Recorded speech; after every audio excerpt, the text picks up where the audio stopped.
Welcome to Making Memoir Magic, the podcast where we unlock the power of your story and guide you through the magical process of turning life experiences into memoirs that inspire and impact. I'm your host, Carrie Kreisman, a memoir mentor and storytelling champion, and I'm here to help you find the courage to embrace your unique story and share it with the world. Whether you're just starting out or refining your final draft, this is the place to be for practical tips, inspiration, and the encouragement you need to write the memoir only you can tell. Ready to make some magic? Let's dive in. Hi, I'm Carrie Kreisman, author of the memoir Accidental First Lady and a memoir coach and a storytelling champion. Today's episode is a mini lesson about a subject that has been on my mind and a topic that has come up in my Facebook group of writers. So, quick note, if you're not yet in my Facebook group, I would love for you to join. It is a safe space online for aspiring authors and writers to connect, share, and learn. And every Wednesday, I host Memoir Magic Write-ins, which is 30 minutes of focused writing in community live via Zoom. The group is called Memoir Magic for Aspiring Authors, and I would love to have you. So, okay, now that plug is over, let's dive into today's mini lesson on a topic that every memoirist struggles with, and that is the difference between scene and summary.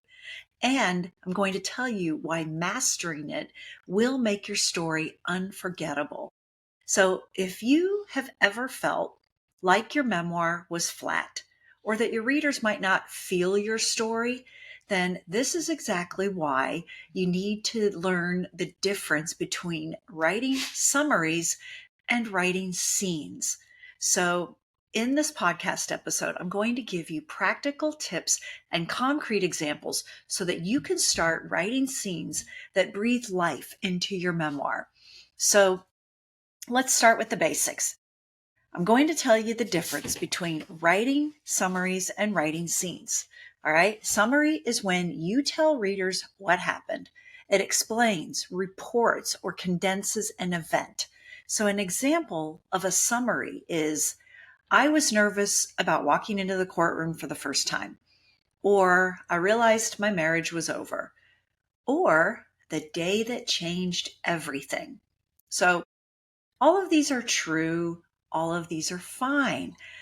But in reading it, your reader experiences very little. Summary tells them, but it doesn't take them there. Now, scene, on the other hand, lets readers live the moment. It shows time, gives sensory details, shows actions and dialogue, and draws the readers into your experience. So take that first example, rewritten as a scene. Okay, that example, let me remind you, is I was nervous about walking into the courtroom for the first time. So let's rewrite that as a scene. You might write it like this. My palm sticks to the brass handle. The courtroom is silent except for the hum of the air conditioner. Someone clears their throat behind me and all eyes turn. My stomach twists, but I walk in anyway. Do you feel the difference?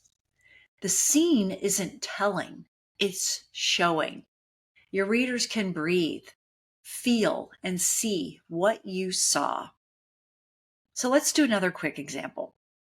Here's a summary. I was heartbroken when my father left. That's fine. It's a perfectly well-crafted sentence. But what does it make you feel anything? The only thing you know is that your reader or the writer, the author, was heartbroken when his or her father left. All right. Besides heartbroken, you don't really know what heartbroken means to them or why did the father leave. So listen to this scene and tell me if you think this sounds better. The chair across from me is empty. The lunch my father never finished is growing cold. I trace the rim of my coffee cup and I can hear my mother's sigh through the kitchen doorway. The smell of the rain on the driveway reminds me that he won't be back today. Notice what happens here? The scene, as it's written here, gives space for emotion to unfold naturally. It's about actions, details, dialogue, interior life, all the things that make your story real and make your readers feel. So now here's a tip that I want you to try. Pick one emotional moment from your memoir or from an essay that maybe you're writing right now. I realize all the listeners are maybe not writing a memoir yet, but whatever you're writing, or maybe something you have written and you might want to return to, pick one emotional moment, okay? After you pick that moment, ask yourself, what do I see? What do I hear? What does my character do? What is happening inside of them? Then write that moment as a scene, and then you'll see the difference immediately. So if this feels exciting, but also a little tricky, then you're not alone, okay? And that's why I am teaching a live workshop this April called Stop Telling, Start Showing: The Fundamentals of Crafting Memorable, Masterful Memoirs. So here's the schedule in case you want to check out this workshop. I'm teaching it with this really awesome group called the Happy Women Dinners, and they do in-person events with authors and writing instructors and people in this space. They also do virtual events. So since they're based in California, I'm in Florida. I'm going to be teaching virtually. But here's what we're going to cover.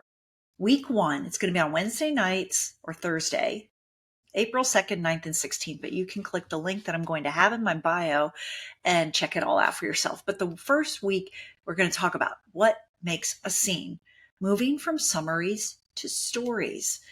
And week 2 is going to be about building emotional depth with sensory detail, dialogue, interior life. Week 3 is about shaping and polishing. And we're going to explore structure, tension, and revision strategies. So we're going to practice scenes in real time, and you'll leave each week with concrete skills to transform your memoir.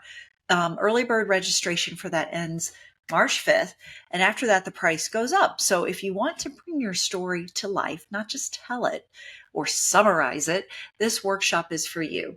So head to the link in my show notes and grab your spot. And I want you to remember something, okay? This was a short lesson, but I think it was filled with lots of takeaways and action that you can take moving forward. I want you to remember that your story deserves more than simply a recap. It deserves to be experienced. So take one moment from your memoir today and practice showing it, not telling it. And if you're ready to go deeper, I'll see you in Stop Telling and Start Showing in April. So thanks for listening. And now go make your memoirs sing. And remember, your story is valuable. It deserves to be told. And you are the best person to tell it. So also, don't forget to join my free Facebook group, Memoir Magic for Aspiring Authors. That link is also in the show notes. And group members have a standing invitation to my weekly Memoir Magic write-ins every Wednesday, 10:30 to 11 a.m. Eastern Time via Zoom. This is how these work. We start out with brief greetings, we set our intentions, and then I share a quick lesson and a writing prompt. You are free to use the writing prompt or work on what you wish. Then I turn off the mics and cameras for 20 minutes and we write together. So, and when that time is up, we reconvene and I invite anyone who wants to just share a few words about that writing session. Then we say goodbye and everyone moves on with their day, knowing they dedicated time to their writing practice and made progress. So I'd love to see you there. So go join my Facebook group. And as always, keep writing. I'm cheering you on, and I believe in you and your story. Thank you for joining me on this episode of Making Memoir Magic. I hope today's conversation inspired you to take the next step toward telling your unique story through memoir. Remember, your story matters, and someone out there is waiting to hear it. If you enjoyed today's episode, don't forget to subscribe and leave a review. It helps others find the show. You can also connect with me at my website, carriekreisman.com, on social media, on Instagram at Make Memoir Magic, or join my Facebook group, Making Memoir Magic for Aspiring Writers. You'll get more tips and inspiration on your memoir journey. Until next time, keep writing, keep sharing, and keep making memoir magic.